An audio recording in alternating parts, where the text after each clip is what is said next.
Hey, everybody, welcome to the Shane Eddie Evans podcast. I have a great guest tonight or today, Jill Jensen. She is a PML as well as a PML connector and an insurance agent as well. So I would love to introduce you all to her and see what she has to offer. She's been a phenomenal person to be in contact with. She's really pushing her business forward, and I'm seeing some great things come out of what she's doing, and the network that she's building and the team that she's building. And it's pretty amazing to see how far she's come, and just me knowing her, and I know she's already been somewhere from there. So she's keeps pushing the envelope, and I love seeing her grow. And I wanted to showcase her today and help her get some more limelight and talk to you all. So welcome, Jill. Thank you so much for being here. Thanks, Shane. I'm excited to be here and have this meetup, this conversation this morning. Yeah, looking forward to it. So something I always do when I start this podcast is I have one question that I'm going to throw up on the screen. This is a quote that I really love. Do something today that your future self will thank you for. So that being said, what are you going to do today, or what have you done in the past few days that you feel that your future self will thank you for? How I'm preparing my children. This last week it's kind of interesting you say this because so much has been focused on myself in this next year and upcoming 2024 goals. And I went to a real estate meetup yesterday and I saw Pace Morby, and I had a gentleman driving with me, and we started talking about kids. And I said, what I'm doing now, so much of my work is based around my future for my children. And the topic came up of how we're teaching our kids and what we want to teach them. And example was my two sister-in-laws they homeschool their kids, and they were kind of talking about stranger danger, and they're really careful and cautious with who their kids talk to. And I'm like, I am so opposite than you guys. I make my kids talk to everyone. The lady at the grocery store, I'm like, ask her name. At the excuse me, at the doctor's office, they have to fill out their own paperwork. They're like, who's here? I'm like, ask her. It's not my appointment. And I'm trying to prepare them because in sales, anything we do, all we do is talk to strangers. And if it's not scary to talk to strangers, of course, supervise my children as I'm talking to them, but trying to help set my kids up for success in the future. I love that. I the whole stranger danger thing, there's the mindset of that, right? But then there's the mindset of, no, you're watching for strange actions or strange things, not strange people. Strange people are some of the best people you're going to meet and the most interesting. But it's really about what they're doing or what they're saying, right? Like, we just went over this with my daughter. If someone tells you keep this a secret, you tell us, like, right away. We're never going to tell you to keep a secret from mom or dad from the other one. It's all like, because that could lead to so many weird things. And it's interesting to see people's mindset of like stranger danger, and like in the old mindset that I'm assuming you grew up with, right? Yeah. So I love that you brought that up, because in anything you do, it's all about the people, right? Yeah. Like, you can find the craziest person who's wearing the craziest clothes, but they're probably the one who's the most eccentric millionaire right down the road that you can make the best friends with, like Totally. you're in that world. So like, I love that. Yeah, that's really great that you're doing that with them. I love how you have them fill out forms. Tell us a little more about that. So a couple weeks ago, my daughter, I was like, you need to memorize your address. And she's like, when do I ever need to know my address? I'm in elementary school. So literally 2 days later, we're sitting in the doctor's office, and I hand her the iPad, and I'm like, you need to fill out your information. And at the time, she's in second grade, and she starts like filling it in, and then she looks at me and she's like, what's my address? And I was like, see, this is the stuff you've got to learn. Yes. And it's funny because in our industry, a lot of people are in real estate and they're cold calling and calling sellers or buyers. And my kids, I'm like, how can I get them comfortable at doing that in elementary school? And so I pay them to interview other kids, and if they can get their phone number and come home with like questions answered and a phone number from someone at school, I give them $1. That's awesome. So every day they're coming home with someone's phone number, and I'm like, go interview kids. And if you can get a play date with them, I'll pay you another $1. Like, how can I incentivize my kids to go make as many friends as they can? I know it's silly. I love that. I love that. I mean, I was just talking to a friend of mine, Carlin, and she talks about like her kids doing the lemonade stand. I think your kids did that as well, right? Like, Yeah. And they're like this wintertime, they're like, so mom, it's too cold. Can't do lemonade anymore, can we? They're in Arizona. Oh. Like, yeah, probably not. I mean, you could. Or no, they're in New Mexico. Sorry. And they're like, we should do hot chocolate. And Carlin's like, I don't want to do this because I'm your worker, right? Like she's the one doing all the prep work and making it all happen. And she's like, we need to train you to hire someone who's going to do the work with you to do the thing, So it's really cool to see like the entrepreneurial mindset and pushing that down towards our kids and helping set them up for success. I love that. Yeah. When I did the lemonade stand, I gave them a loan because my daughter was like, do you work? Because I work from home. And I'm like, yes, I work. Let me show you. So that's when we went to Walmart. It's like, here's $25. She bought all the materials. And then I said, but you owe me $30. So by the end of the day, she's like, what if I don't make $30? And I'm like, then you get a late fee and you owe me more. Or you go to your savings account. Anyways, and so I'm going to do that with the hot chocolate now. You should. Absolutely. Yeah, it's 35 degrees outside. Right. Now, when you set it up, were you doing all the manual labor to like make the iced tea, or was it like the powdered form or the lemonade, or did you go with the powdered form, or did you have powder?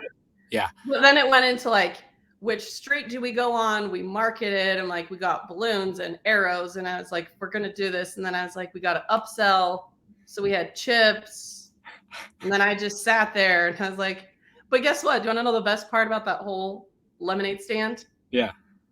I posted it on a real estate group, the Sub 2 community, and I just said how I'm a private money lender, not just in lemonade stands, but in multifamily. Yeah.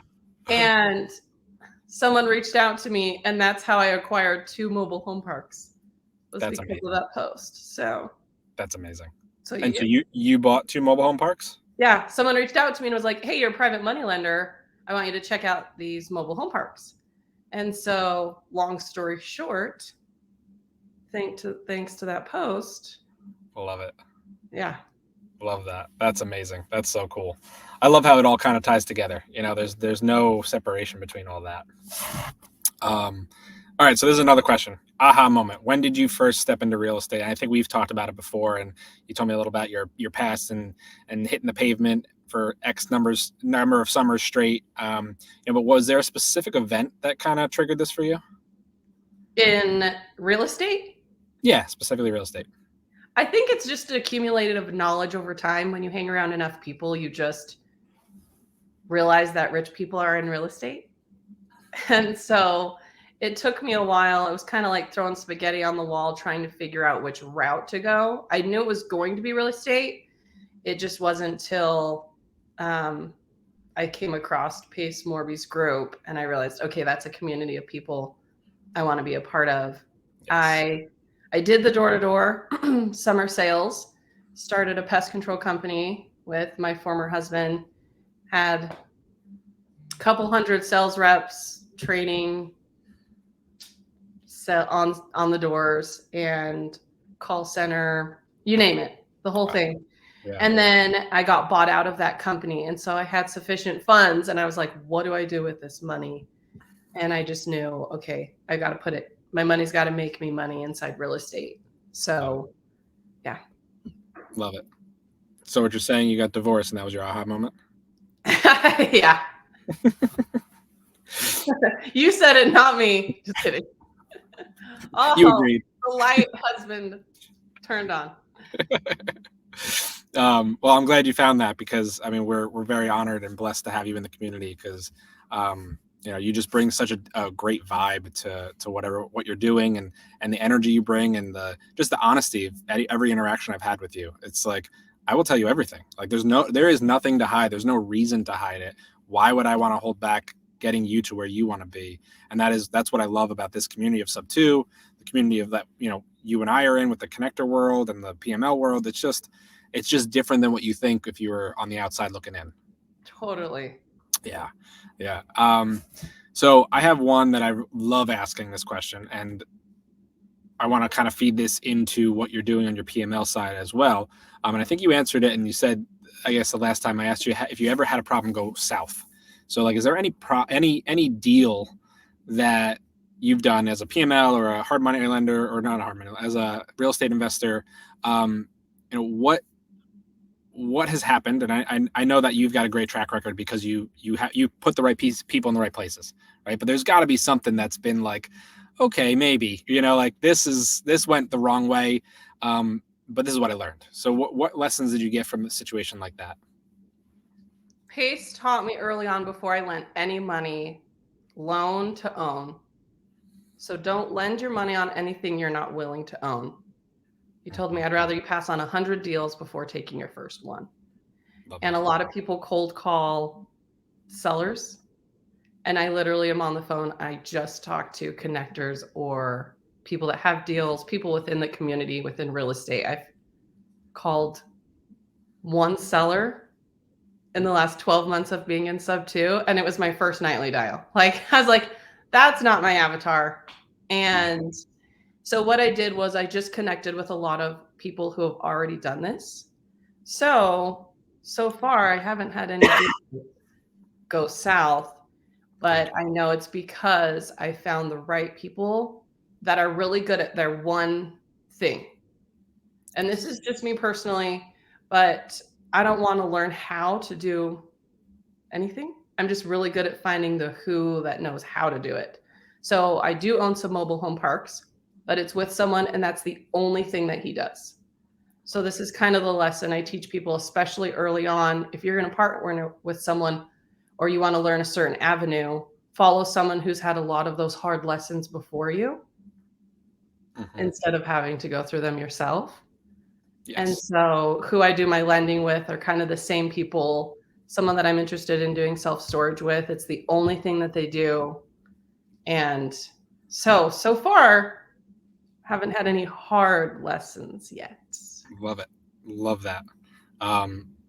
Yeah, that's always a really interesting thing, because if you're setting yourself up, you're doing your due diligence, you're making sure you've got the people in place, you don't really have to worry. And that's what I think the biggest problem with anyone coming into this world, private money lending, real estate investing, they're just like, I want to do a deal. I want to do a deal. I want to do a deal. And they're just eager, right? Perfect example is I have someone who I've done a deal. I have a Gator deal lender, gap funding out for. And, I put out 30,000 and the return was 20% in 3 months. But I made sure there was first position lien. I made sure that there was a second position collateralization on another property, and there's late fees, right? So this person's had my money for 6 months. Great, cool. Like, keep giving me that late fee. $250 a day, absolutely, I'll take that money. I'm at a 60 or 70% return already. I'm happy, right? And if there's a certain point where I have to draw the line, right? You have to know when you have to. Okay, now I got to take over this property and get it on the market before I start losing more money, right? So it's an interesting to see how some people just want to just get in and they go too fast, but other people, like yourself or someone, they're gonna put the time in. They're gonna find if I was gonna lend my money out, honestly, I'd go through you, right? Like you and I were talking about a deal recently. I just wasn't ready. I was like, oh, I don't know what's going on. This was yesterday we talked. Like, I'm not ready. But now I know I can vet these deals and look at them and say, yep, cool, put it to work. Like, I've got money sitting there. Why not? And that's the same thing that I do when I'm lending. I make sure we over collateralize. So if the deal goes south, I hold a different type of collateral. Yes. So it's like, okay, your fix and flip just flopped. I'm not putting more money in it. I just want your other house that I have collateralized over here. I love that. And I've had to stop quite a few people that you don't know what you don't know. And so they're like you said, I just want to get that first deal. I feel the FOMO, the fear of missing out, So making sure your money, I'd rather get a smaller return and make sure I get my money back than someone who's trying to give me the stars and the moon, and then it's sketchy. Yes, I agree. It's an interesting world, and things go south, and you hear the horror stories, but you only hear the horror stories because you don't hear all the good ones, right? There's so many good ones that are out True. there. Good point. I Which guess is, I need to put my good ones out there because all mine have been good. yeah, that's great. I That's also found the one person that I really feel comfortable vetting the deal. So if anyone has a deal, I'm like, I have my go-to person that's really good at it, that's been doing it a long time. love that. He'll give you every reason why it's not a good deal, even if it's okay. Like, caution. Here is what I'm seeing. Here's what I'm seeing. Is that So Jason or is that someone else? Sorry, what? Is that Jason or is that someone else? Yeah. Yeah. If everybody has those people that they feel comfortable getting a second set of eyes. Mm-hmm. Yeah. And do you when you work deals, do you underwrite them yourself or is that outsourced? Yeah. 0. I don't trust myself. No, me neither. It's like my concentration, I'd rather be talking to people like Shane than looking at my computer or vetting a deal. Yeah. So when you bring your deal in, and I want to talk about your PML stuff and your IUL and everything else you're working on, when you get a deal brought to you for someone to invest in, what is the process? How does that look? Do you have a form they fill out? Do you have them just upload everything to a Google Drive? Like, what does that look like for you or for them? And what does that look like for the next stage when you give it to Jason or someone else? That's a really great question. And mine is very simple. It's a conversation. And depending on who the person is, I can tell pretty quickly if it's something I'm interested in or not. And I'm total transparent with people. I'm not going to be like, oh, maybe. If it's a yes or no, I'll tell them. And then I'll say, send this straight to Jason because I don't want to play telephone. Yep. And I'd rather Jason get a cut of the deal doing the work for me. And then I just bring some of the money. Then the person go directly to me. Yes. And so the paperwork, it's just a text message. Just send them across. And if it's Jason, I've worked with him enough that he'll just call and say, this is how much I need. This is how long. Here's your return. This is the deal. And most importantly, this is the collateral. Yes. And so I'm like, oh, okay. That's fine. Right. Take my money. Give me money. That's fine. If you lose, I win bigger. It's fine. Right. That's awesome. That's really cool. So tell us a little about what you're doing. You've kind of changed your business a little bit. You've added on some pieces as a very strategic piece, which I might add. And like, it's a big chess piece. Like you're playing around with the queen right now with this chess piece that you're moving around. Tell us a little about what you're doing, and how you can help people out with what they're doing. Okay, that's great. I am a single mom with a good chunk of money. And I just thought, okay, if I die, what happens to my money? I got to get my ducks in a row. And so the other part of that's why I became a private money lender. I'm like, I really want to be home. If my money can be making me money, then I can still spend a lot of time at home. And then I'm like, okay, now that money's generating money. Where do I put it? How do I put all these pieces together? I've got real estate. I've got private money lending. If I died, it would be a big mess. And so I got these insurance policies first just because I wanted my life insurance. But then I learned you can utilize either what's called an IUL account or a whole life policy and leverage those and taking loans. And I utilize them in my private money lending deal. And in regards to that, I have someone I work with someone's estate planning and their life insurance policies, and then leveraging that into our real estate. So I'm becoming this one-stop shop, especially people that are outside of real estate that have sufficient funds that they want to be doing what they're good at, which is their job, and not sure what to do with their money. So I'm like, hey, let's get your estate set up, your insurance policies, and then we're going to leverage that in my multi-family project over here that Shane's going to go find. I love that. So you've got basically one job with 2 or 3 different avenues of monetizing. Yes. That's amazing. Right. Yeah. So, and I know for you, like your thing is talking to people, and that's what you love doing. And it's about these connections. But you've got other people on your team. I know you've built out a team doing this, kind of 2 teams doing 2 different things. But you built out a team that is now the ones that are doing all the processes and doing all the work. So, you're getting paid to bring someone to this company, and you're splitting that with someone else who's doing the work, but you're just connecting the people. Yes. And then you're taking their money and putting it into that IUL or that life insurance, whatever, and they're earning interest. They've got now a policy for their family, but they've got a cash value to that in some way, shape, or form. We don't have to get into the details because it gets confusing if you don't Yes. dive in fast. But they have a value of whatever they put in, they can access. Just like a house, you can access a certain amount of equity you own. Same thing with these policies. There's equity in these policies. So they take that out and then they lend that back to you. And then you take that money, put it into a deal that's giving them a return on top of the return that it's already getting.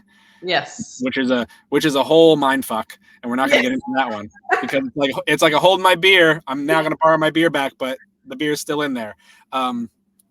So it's a very strategic move, and I'm super impressed with what you're doing with that, and I love that.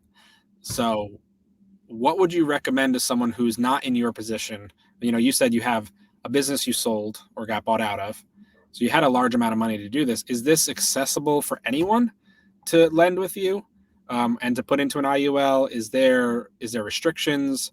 What would you recommend to someone who's thinking about something like this, setting up their family, but might not have a nest egg that they could do that with? That's a great question. And it comes down to working with the right agent. Every single person has a completely different policy, partially because first it's life insurance. So you have to qualify for it. You have to apply for it. Mm-hmm. How many kids do you have? What's your health like? How old are you? What are your financial goals? And that's why working with more than just a sales rep for a life insurance company is different than working with someone who's trying to financially set you up for success in creating the infinite banking, is what the world likes to refer to that as. Yeah. So connecting with me, and I can connect you with someone depending upon their personality, their situations. There's a few different people I work with. But what we do is we sit down with you and we look at, okay, how much money are you making? What are your goals? What are your projections? Then we can decide, okay, let's do a small account and put a little bit in every month. Or I do a large account and I put a big chunk annually every year. And so then that is compounding, and I take from that to go do some of my private money lending with. So it just comes down to the individual, their goals, and working with the right agent. These policies can be set up incorrectly dependent upon your goals. Okay. So like some people will just sign up a life insurance policy, but the agent didn't realize that this person was trying to utilize it to go be a lender with. So total different plan. And then they come to me and they're like, oh yeah, I have an IUL. And I'm like, you do, but you don't. Yeah. In regards to how to use it. Yep. Interesting. So that's why I mentioned, like, there's so many different nuances to all of this, and like it's purposely, like, right, we see that it's purposely set up to have all these different nuances so that it's not as easily accessible. And someone like you being able to bring people in and help them get access and clarifying all of that, that's huge. Like there's not many groups of people that are actually trying to do that. They're like for you want to play with the high flyers, right? That's where your target is. But at the same time, in a community like this, like Sub 2, Gator, all these things, you have access to people who they want to get there. And what better way to get there is be the person you want to be in the future. Start that now. Start setting that up, and start with a small policy, work your way up. You might not be able to invest that money until 3, 4, 10 years from now. Yeah. But you can always up that. Is that correct? You can always up the input. Yeah. Or you can always start another policy. Nice. I'm putting a certain amount for the first 5 years, and then I don't need to put any more in, and it'll just generate after that. Wow. And then I can either open up a new policy, but I'm going to open up policies for my kids. Yeah. and then I'll just leverage those accounts. Yeah. Yep. To the And now, T. sorry. So when you said that you put for 5 years and it generates enough, that to someone not knowing how this works, give us the short version of that. Okay, the short version. So I have an IUL account. I'm also getting a whole life. A lot of people battle between the two. People either like one or the other, and I'm trying to be the non-biased person. And so I'm going to do work with like top level people on both sides. And my current IUL account, I put 50K into it once a year. Okay. And it's going to compound a certain interest rate. It fluctuates with the market. Okay. An IUL the interest can go up and down. It will never lose money, so you'll never go negative. And so that 50K sitting in that account, we're just going to use 7%. Let's say it's accumulating 7% interest. I can also take that money and go lend it on a deal at 10 to 15%. So it's accumulating 6 or 7 here plus 10 to 15 here. And I'm taking a loan. So Nationwide, they want their cut, and they charge me a 5% interest on the money that I lend out. Okay. Unless I pay it back, put that money back before 12 months is over, and I don't have to pay the 5%. I did not know that part. I thought that was just the standard. I thought it was like, okay, cool. Now you're only earning 2% in here, but you're earning 10 over here. Not if you set it up correctly. Interesting. So I'm like, okay, my deals are usually anywhere from 4 to 12 months. So when I put it in, when I take that money out, I'm going to make sure by 11 months I have enough funds from somewhere that I can throw back in there. Yep. Even if I have to 1 month later turn around and pull it back out, just Right. so I don't have to pay that extra interest rate. Yep. Or build it into the deal you're doing and say, listen, the late fee is an extra 5%. Totally. Right. You can do it that way. There's always that's an interesting that's really interesting. So now that's an IUL, right? Yeah. Okay. And then whole life, does that work similar?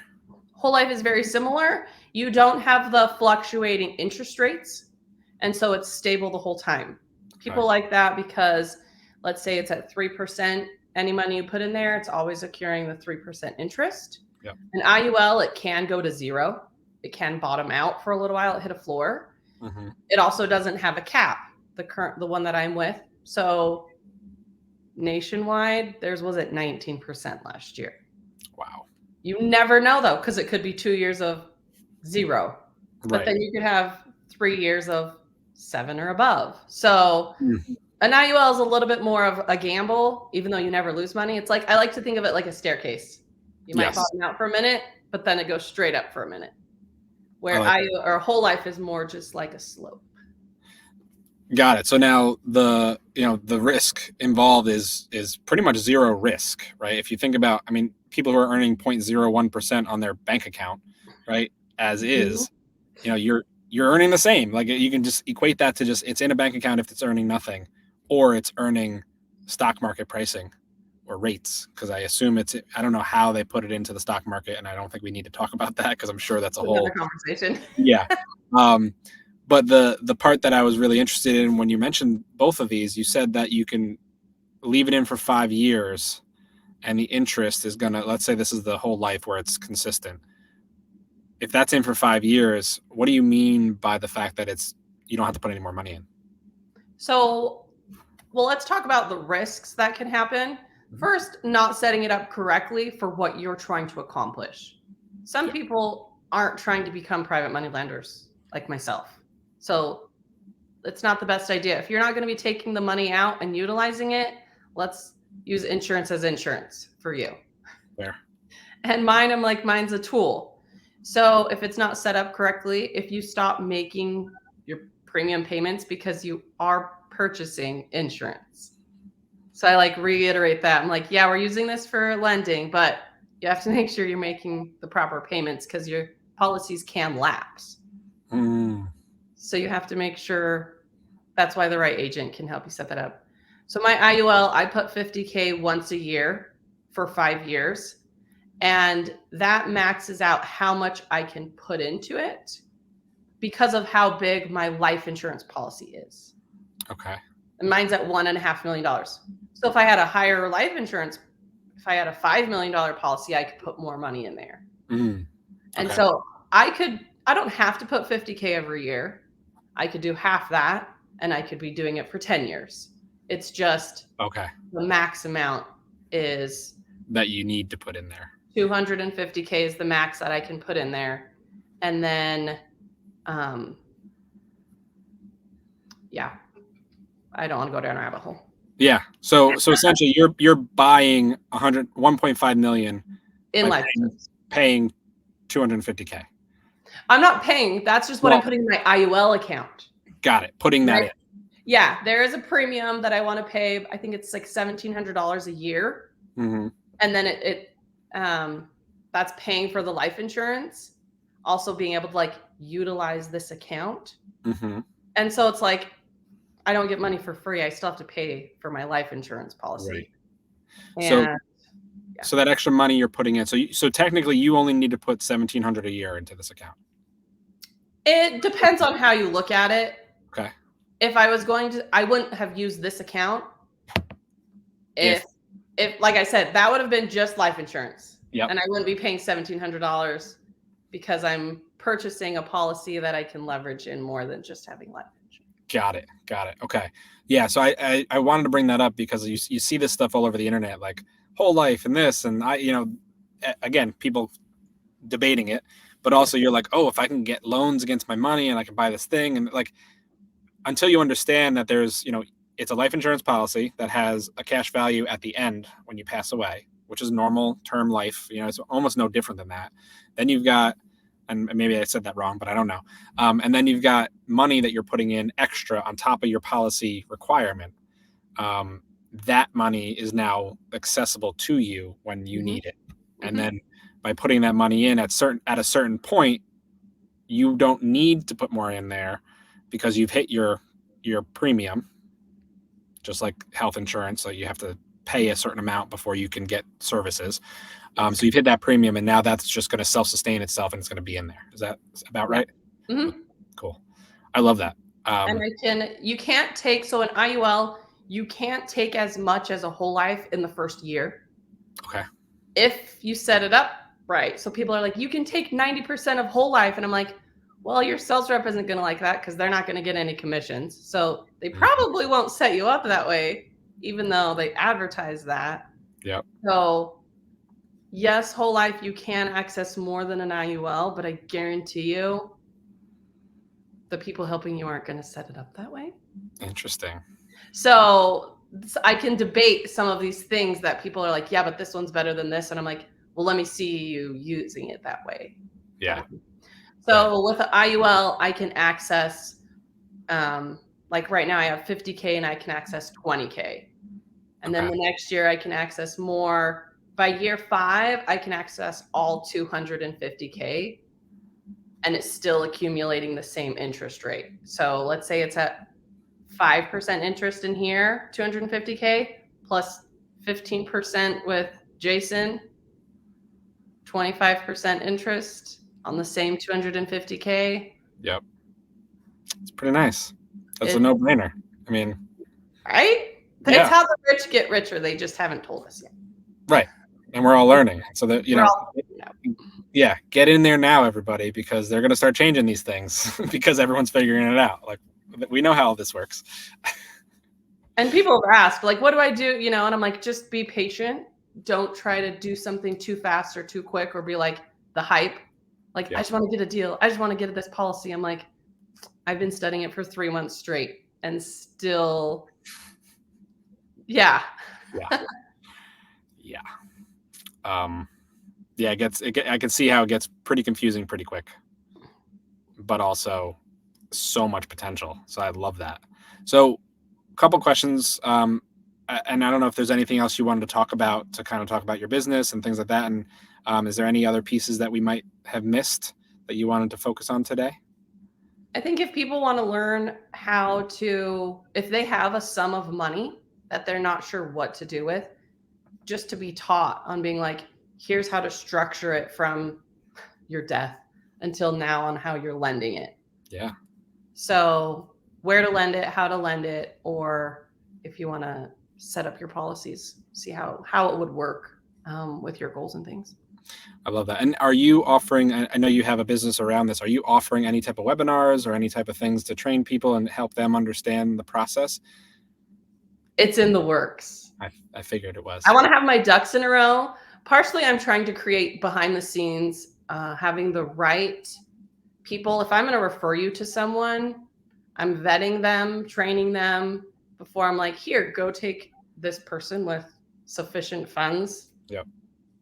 And I want to make sure they're taken care of. So behind the scenes, it's getting worked on. I love it. I love it. Yeah, well, I mean, you sold me. So I have money in a self-directed IRA that needs to earn a little bit of money before I can pull it out and get penalized. But as soon as that happens, I'm going to be knocking on your door and getting into some policies. Okay, cool. Really quick, how can people find you? What's the best way to get in contact with you? What's your social handle, all that kind of stuff, so I can share that with the group. At the Jill Jensen on Instagram or Facebook. Awesome. Thank you, everyone. Thank you, Jill, for being here today. I really, really appreciate all the time you've taken. Everyone, if you are at all interested in any of this, you're interested in putting your money to work, even if it's not in a whole life or IUL, reach out to Jill. She is connected to so many people, and you are going to be amazed at how much she can help you. And in return, you're going to be helping her do what she does best, connecting with people and making things happen. So again, Jill, thank you so much. We really appreciate you being here, and I hope to have you on again soon. Okay, awesome. Thank you. Thank you.